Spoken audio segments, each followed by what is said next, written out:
Bienvenue dans la revue de presse du lundi 2 septembre 2024. Démarrant en société avec Soir Info, bourse d'études turque, le ministère des Affaires étrangères ne reconnaît pas l'agence Ascouni Côte d'Ivoire.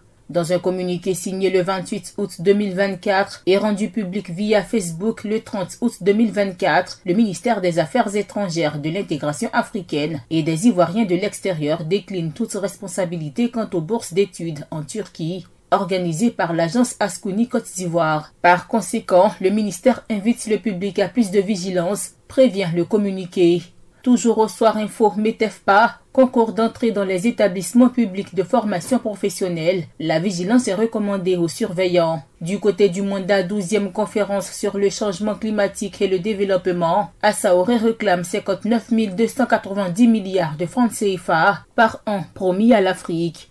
Abidjan, la capitale économique de la Côte d'Ivoire, a accueilli le vendredi 30 août 2024 l'ouverture de la 12e conférence sur le changement climatique et le développement en Afrique, un événement clé pour l'avenir climatique de l'Afrique, présidé par le ministre de l'Environnement, du Développement durable et de la Transition écologique, Assaoré Konanjak. Le ministre ivoirien de l'Environnement, du Développement durable et de la Transition écologique a également insisté sur l'importance de mobiliser les ressources nécessaires pour renforcer la résilience de l'Afrique. Dans ce contexte, il a regretté le retard pris par les pays développés pour honorer leurs promesses de financer les efforts climatiques des pays du Sud à hauteur de 100 milliards de dollars par an.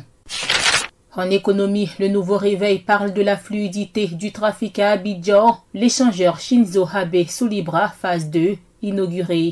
Enfin, l'échangeur Shinzo Abe phase 2 est achevé. Il a été inauguré le vendredi 30 août 2024 en présence du vice-président Timoko Meïliet-Kone.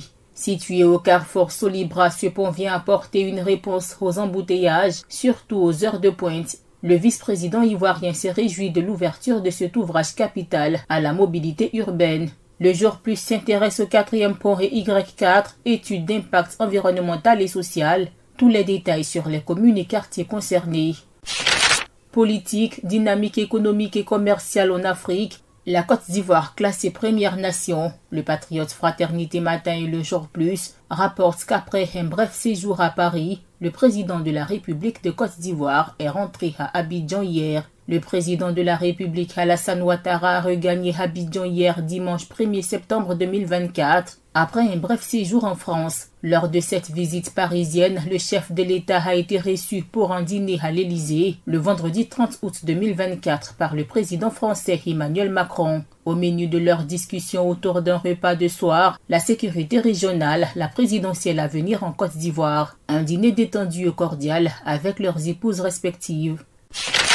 Terminons en culture avec le Jour Plus. Grande nuit du patrimoine archivistique 2024, le projet de renaissance des infrastructures de Côte d'Ivoire remporte le prix Alassane Ouattara. C'est la fin de cette revue de presse. APRA, Agence Presse, Radio et Audio.